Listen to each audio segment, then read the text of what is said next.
Hey guys, Darren here. Welcome to Mayhem Country Living. I want to show you something interesting. This is the bread and salt heirloom tomato that I grew from seed that I purchased from Baker's Creek. This is an old Russian variety, I believe it is, and it's uncommon, but I like doing this, and I decided to try these. They're called ox heart tomatoes because if you cut a normal tomato, it'll have like 4 sections for seeds, and these only have 2. And these are some of the meatiest tomatoes. These are almost all meat, which means you don't get a lot of seed from them. But I'm going to spin you around and show you this, and then I'm going to show you my drying rack where I store all of my seeds until they're completely dried, and then I store them in a different way. But I'm going to show you this, and then we're going to go downstairs. More time. There we go. This is a bread and salt tomato. This is a large tomato. You'll notice it doesn't really get red, turn a red color. This is more of a pinkish, but it is fantastic. And the flavor is, it almost has a fruity flavor. But look at that. You'll see the seeds over here. Like I said, there's not a lot. This is all meat. I planted 20 of these tomato plants, and they mostly all came up. And so we're doing a whole bunch of tomato canning, and I'll show you those as well. Might as well. And these are the seeds. What we're going to do, pull these out and let them dry out a little bit today. And tomato seeds are funny in the fact you see that little gelatinous covering right there. You have to get it off to make it viable.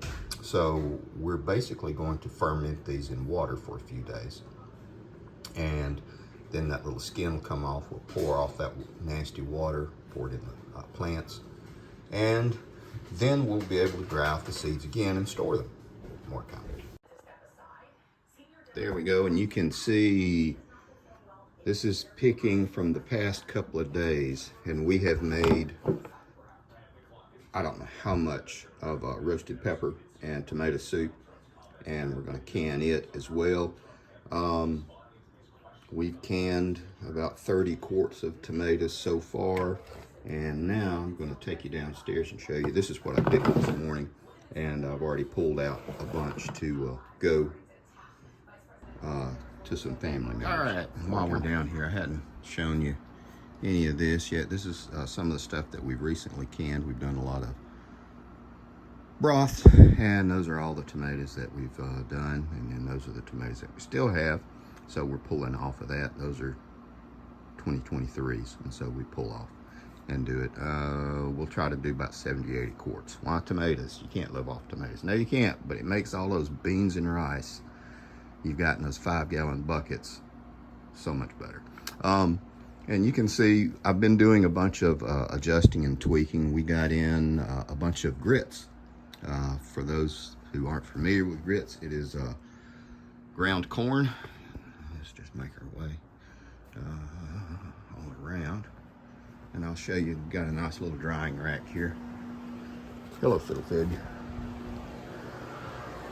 This is the extra rack I had, and I had the room. If you don't have the room to do this, I certainly understand. This is where I'm storing. These are Clemson Spineless, which is what I always grow every year, and I just picked a few good ones. Black bell peppers, and then all the seeds from everything that we've grown so far. Some of you will find this interesting.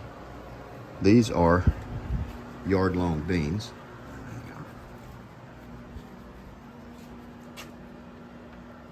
And there we go.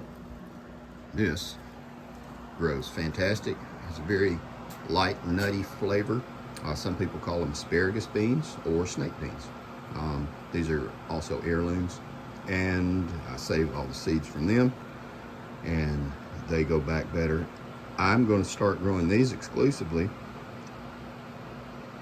and not do any more of my like Kentucky Wonder or stringless or anything like that, because these things grow early, they produce a lot, and then they die off. So that's, to me, is fantastic. Okay. All right, so that's about it. One other thing. This is something I've collected. This is old man's beard. This is a very powerful medicinal. It helps with wounds. I can't say much, but it really helps. Usura lichen. I think that's it. I can't quite remember the name. So this is just what I do to dry out everything. Like I said, this evening I'll come down here and after these are dried out a little bit, and I'll float these in a mason jar full of water and let them ferment, and then I'll have viable seeds for next year. So thanks for coming down with me. Take a look at all this stuff in the basement. Thanks for hanging out. Gonna wrap this one up. I got a little bit more to do. Happy 4th of July. Take care of you people.